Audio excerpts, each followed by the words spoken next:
তারপর যুবকতা সমস্ত ওলামায়ে কেরাম এবং বাংলাদেশের ওলামায়ে কেরাম নয়, আপনারা জানেন বিশ্বের অন্যতম দিনী শিক্ষা প্রতিষ্ঠান দারুল উলুম দেওবন্দ থেকেও যে ফতোয়া এসেছে সাদ কান্দরপির ব্যাপারে তারা একমত হয়েছেন। বারবার তাকে সমঝানোর পরেও সে যখন তার কুল পাল্লায়নি তখন একমত হয়েছেন, সে এখন ভাগ্য দলে পরিণত হয়েছে।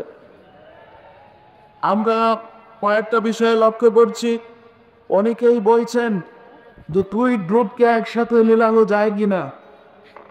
আসলে ভাই বুঝতে হবে, হক আর বাতিল একসাথে হতে পারে না। এইখানে শুধু দুইটা হকের বিষয় না, একটা বাতিল আর একটা হলো হক। আল্লাহ রাব্বুল আলামিন বলেন আলো আর অন্ধকার এক হতে পারে না।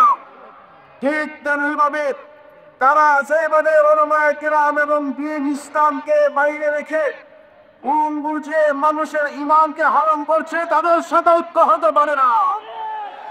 আমরা বলতে চাই তাদের সাথে ঐক্য তখনই হবে যখন তারা রুজু করে বল বুঝতে পারে। অন্যান্য সাদিয়ানি ভাইয়া যেরকম মূল ওলামায়ে কেরামের মাথা হাতে আসছেন, ওলামায়ে কেরাম অর্থাৎ শরীয়তের ভিতর আসছেন, ওই পথে যতক্ষণ না আসবে তাদের সাথে ঐক্য নাই। আর একটি বিষয়, যে তাবলীগ জামাতের মূল দ্বারা হচ্ছে এটা শুরাই নিজামে পরিচালিত হচ্ছিল। আমরা দেখছি অনেকে জুবাইর পন্থী বলে, আমরা বলতে চাই জুবাইর পন্থী বলতে কোনো দল নাই।